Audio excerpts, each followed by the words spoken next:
Hello students, welcome back to my YouTube channel. अगर आप मेरे चैनल पर नए हैं और आपने मेरा चैनल सब्सक्राइब नहीं किया है तो प्लीज़ मेरे चैनल को सब्सक्राइब कर लीजिए। साथ ही साथ बेल आइकन पर भी प्रेस कर लीजिए, जिससे मेरे चैनल के सभी नोटिफिकेशंस आपको मिलते रहेंगे। और मैंने अपने चैनल पर प्लेलिस्ट क्रिएट कर दी है, जिसमें आपको सभी प्रीवियस ईयर क्वेश्चन पेपर और मेडिकल सर्जिकल नर्सिंग के नोट्स और मिडवाइफरी एंड गायनेकोलॉजी के फुल एक्सप्लेनेशन विथ नोट्स आपको मिल जाएंगे। प्लीज़ जाकर मेरे चैनल को सब्सक्राइब कर लीजिए। आज मैं आप लोगों को मेडिकल सर्जिकल नर्सिंग के कुछ इम्पॉर्टेंट क्वेश्चन बताऊंगी। यह क्वेश्चन एग्जाम में बहुत बार रिपीट हो चुके हैं। यदि आप इन क्वेश्चन को अच्छे से प्रिपेयर करते हैं तो आप एग्जाम में अच्छे मार्क्स लेकर आ सकते हैं।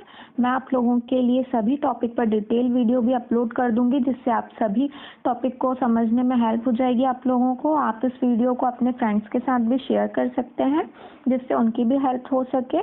चलिए तो अब हम सभी टॉपिक को डिस्कस कर लेते हैं।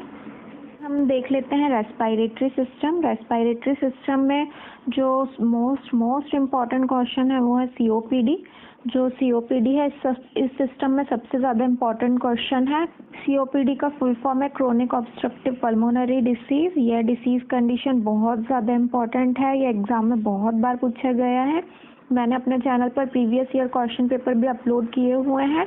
मेडिकल सर्जिकल नर्सिंग फर्स्ट का भी क्वेश्चन पेपर अपलोड किया है, आप उसमें भी जाकर देख सकते हैं। 2020 का क्वेश्चन पेपर अपलोड किया है मैंने, वहाँ पर भी सीओपीडी पूछा गया है। यह क्वेश्चन बहुत ज़्यादा इम्पॉर्टेंट है, इसलिए आप इस टॉपिक को बहुत अच्छे से प्रिपेयर कर लीजिएगा।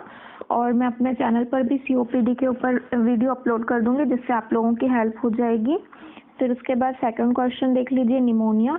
निमोनिया इतना ज़्यादा इम्पॉर्टेंट नहीं है। मोस्ट आईएमपी है वो सीओपीडी है, मोस्ट आईएमपी, ठीक है, ये बहुत अच्छे से कर लीजिएगा। बट जो निमोनिया है ये सिर्फ इम्पॉर्टेंट है, आप इसे मतलब एक बार रिवाइज कर लीजिएगा, समझ लीजिएगा। बाकी एग्जाम में सीओपीडी ही पूछा जाता है मोस्ट केसेस में, ठीक है। क्योंकि निमोनिया इतना ज़्यादा नहीं पूछा जाता है, लेकिन कभी कभी शॉर्ट नोट वगैरह में पूछ सकते हैं, इसलिए आप निमोनिया को एक बार पढ़ लीजिएगा। और ट्यूबरक्यूलोसिस भी ज़्यादा इम्पॉर्टेंट है, बट इसमें जो डॉट्स थेरेपी उसे आप बहुत अच्छे से समझ लीजिएगा।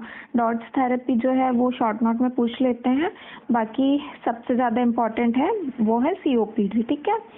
फिर उसके बाद हम देख लेते हैं डाइजेस्टिव सिस्टम। डाइजेस्टिव सिस्टम के क्वेश्चंस देख लीजिए आप। हम डाइजेस्टिव सिस्टम में जो बहुत ज़्यादा मोस्ट इम्पॉर्टेंट क्वेश्चन है वो है पेप्टिक अल्सर। पेप्टिक अल्सर बहुत ज़्यादा इम्पॉर्टेंट क्वेश्चन है, ये एग्जाम में हमेशा पूछा जाता है, क्योंकि ये पैथोलॉजी में भी ये क्वेश्चन बहुत बार पूछा जाता है। जो आप लोगों का एक कंबाइंड पेपर होता है फार्माकोलॉजी, पैथोलॉजी और जेनेटिक का, उसमें जो पैथोलॉजी है उसमें भी पेप्टिक अल्सर बहुत इंपॉर्टेंट है। पेप्टिक अल्सर वहाँ भी पूछा जाता है, इसलिए आप पेप्टिक अल्सर को बहुत अच्छे से समझ लीजिएगा। फिर उसके बाद नेक्स्ट है पैंक्रियाटाइटिस। पैंक्रियाटाइटिस भी एग्जाम में पूछा जाता है, इसके ऊपर शॉर्ट नोट या डिटेल में भी पूछ लेते हैं, इसलिए पैंक्रियाटाइटिस भी आप बहुत अच्छे से प्रिपेयर कर लीजिएगा। फिर उसके बाद है लीवर सिरोसिस। लीवर सिरोसिस भी बहुत इंपॉर्टेंट क्वेश्चन है, यह भी एग्जाम में बहुत बार पूछा गया है, इसलिए आप इसको बहुत अच्छे से प्रिपेयर कर लीजिएगा। फिर देख लीजिए कार्डियोवास्कुलर सिस्टम के इम्पॉर्टेंट क्वेश्चन। कार्डियोवास्कुलर सिस्टम में से मायोकार्डियल इन्फार्क्शन बहुत इंपॉर्टेंट क्वेश्चन है। मायोकार्डियल इन्फार्क्शन के ऊपर हमेशा क्वेश्चंस आते रहते हैं,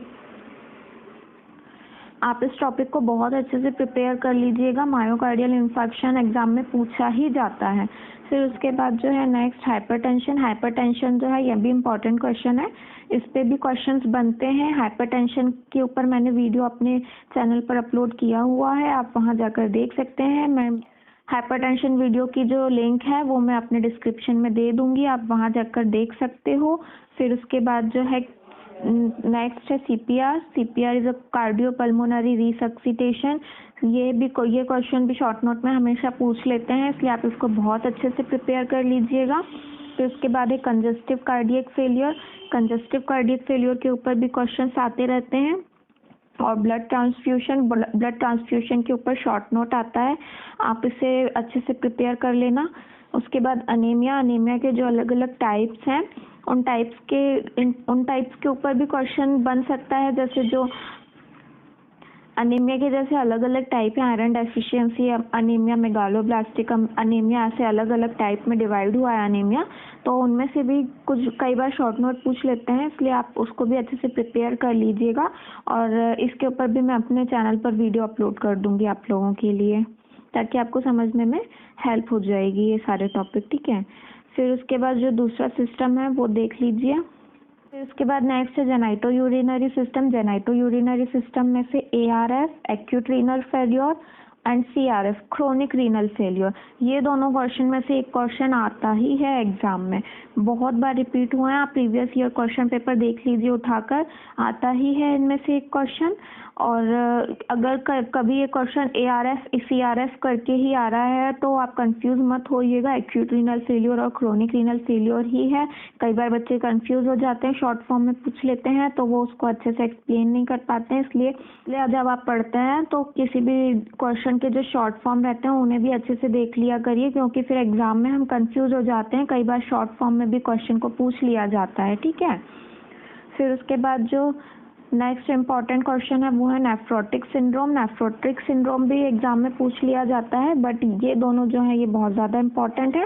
नेफ्रोटिक सिंड्रोम इतना इम्पॉर्टेंट नहीं है, बट कभी कभी पूछ लेते हैं। फिर डायलिसिस भी इम्पॉर्टेंट है, डायलिसिस पे भी शॉर्ट नोट वगैरह पूछ लेते हैं, इसलिए आप इसके जो भी टाइप्स हैं वो देख लीजिएगा, अच्छे से प्रिपेयर कर लीजिएगा। उसके बाद हम रिप्रोडक्टिव सिस्टम देख लेते हैं। रिप्रोडक्टिव सिस्टम में से BPH जो है बहुत ज़्यादा इंपॉर्टेंट क्वेश्चन है। बेनाइन प्रोस्टेट हाइपरप्लेशिया, ये क्वेश्चन 2020 में भी पूछा गया है, जो पेपर मैंने अपलोड किया आप उसमें जाकर चेक कर लीजिए। BPH पूछते हैं, बहुत ज़्यादा इंपॉर्टेंट क्वेश्चन है। उसके बाद इनफर्टिलिटी जो है ये भी इम्पॉर्टेंट क्वेश्चन है, इसमें शॉर्ट नोट वगैरह पूछ लेते हैं, लेकिन जो मोस्ट इम्पॉर्टेंट है वो BPH है, ठीक है। इसे आप अच्छे से प्रिपेयर कर लीजिएगा। अब इसके बाद एंडोक्राइन सिस्टम देख लीजिए। एंडोक्राइन सिस्टम में जो फर्स्ट है डायबिटीज मेलाइटस, ये बहुत इंपॉर्टेंट क्वेश्चन है, बहुत अच्छे से प्रिपेयर कर लीजिएगा। मोस्ट इम्पॉर्टेंट क्वेश्चन है, 2020 में भी पूछा गया है, आप जाकर देख लीजिए, आप जाकर ज़रूर देखिएगा वो क्वेश्चन पेपर, आपको समझ भी आ जाएगा कि पैटर्न कैसा रहता है, किस टाइप से क्वेश्चन आते हैं, ठीक है। और डायबिटीज मेलाइटस आप बहुत अच्छे से प्रिपेयर कर लीजिएगा। फिर उसके बाद हाइपरथायरॉयडिज्म और हाइपोथायरॉयडिज्म, ये दोनों क्वेश्चन पे भी क्वेश्चन बनता है एक, इसलिए आप इसे भी, ये दोनों क्वेश्चन को भी बहुत अच्छे से प्रिपेयर कर लीजिएगा। हाइपरथायरॉयडिज्म और हाइपोथायरॉयडिज्म दोनों अलग अलग क्वेश्चंस हैं, इन दोनों में से कभी भी पूछ लेते हैं, एक क्वेश्चन आ जाता है।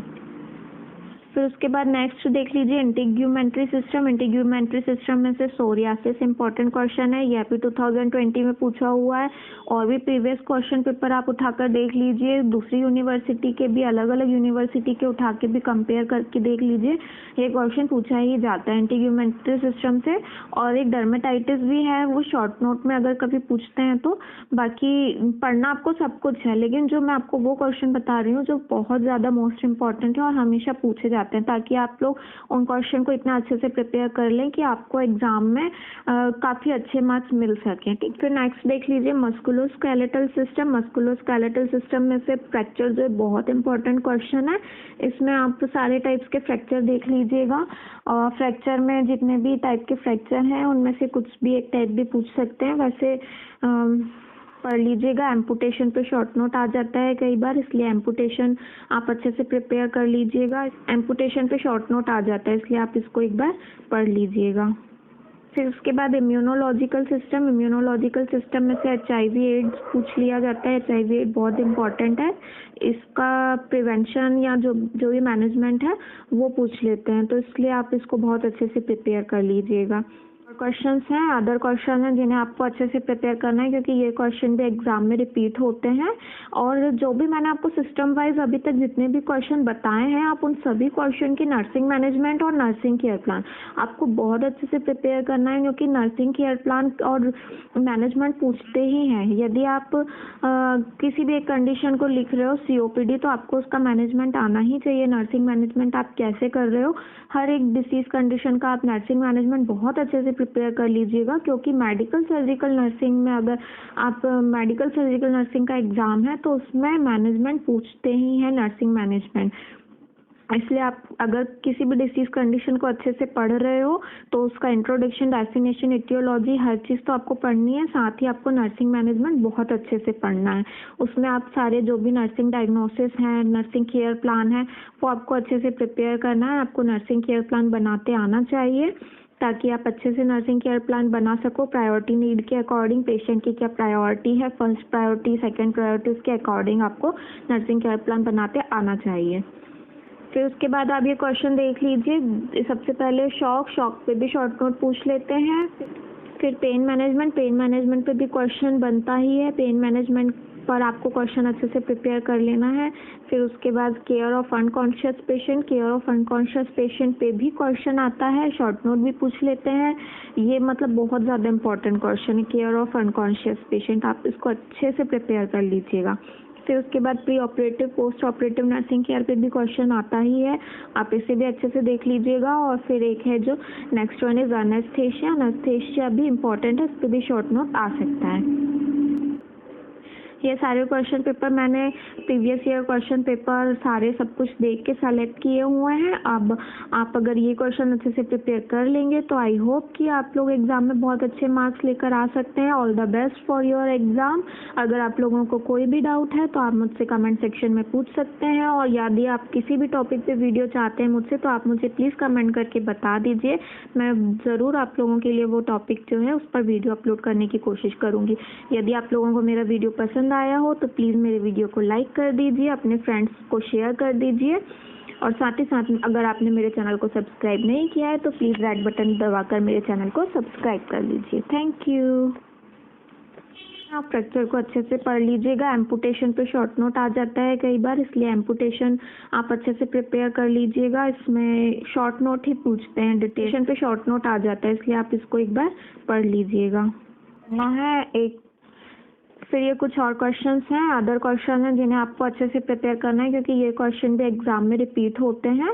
और जो भी मैंने आपको सिस्टम वाइज अभी तक जितने भी क्वेश्चन बताए हैं, आप उन सभी क्वेश्चन की नर्सिंग मैनेजमेंट और नर्सिंग केयर प्लान आपको बहुत अच्छे से प्रिपेयर करना है, क्योंकि नर्सिंग केयर प्लान और मैनेजमेंट पूछते ही हैं। यदि आप किसी भी एक कंडीशन को लिख रहे हो, COPD, तो आपको उसका मैनेजमेंट आना ही चाहिए। नर्सिंग मैनेजमेंट आप कैसे कर रहे हो, हर एक डिसीज़ कंडीशन का आप नर्सिंग मैनेजमेंट बहुत अच्छे से प्रिपेयर कर लीजिएगा, क्योंकि मेडिकल सर्जिकल नर्सिंग में अगर आप मेडिकल सर्जिकल नर्सिंग का एग्ज़ाम है तो उसमें मैनेजमेंट पूछते ही हैं, नर्सिंग मैनेजमेंट।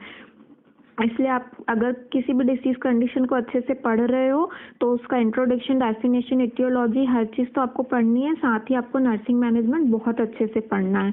उसमें आप सारे जो भी नर्सिंग डायग्नोसिस हैं, नर्सिंग केयर प्लान है, वो आपको अच्छे से प्रिपेयर करना है। आपको नर्सिंग केयर प्लान बनाते आना चाहिए ताकि आप अच्छे से नर्सिंग केयर प्लान बना सको। प्रायोरिटी नीड के अकॉर्डिंग पेशेंट की क्या प्रायोरिटी है, फर्स्ट प्रायोरिटी, सेकेंड प्रायोरिटी, उसके अकॉर्डिंग आपको नर्सिंग केयर प्लान बनाते आना चाहिए।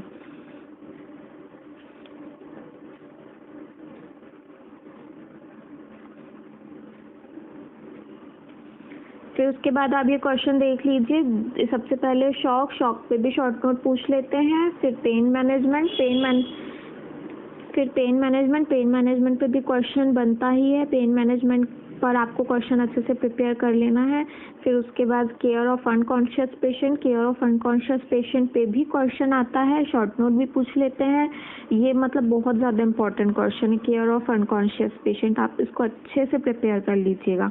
फिर उसके बाद pre operative, post operative nursing care पे भी क्वेश्चन आता ही है, आप इसे भी अच्छे से देख लीजिएगा। और फिर एक है जो नेक्स्ट वन इज अनेस्थेशिया भी इम्पॉर्टेंट है, इस पर भी शॉर्ट नोट आ सकता है।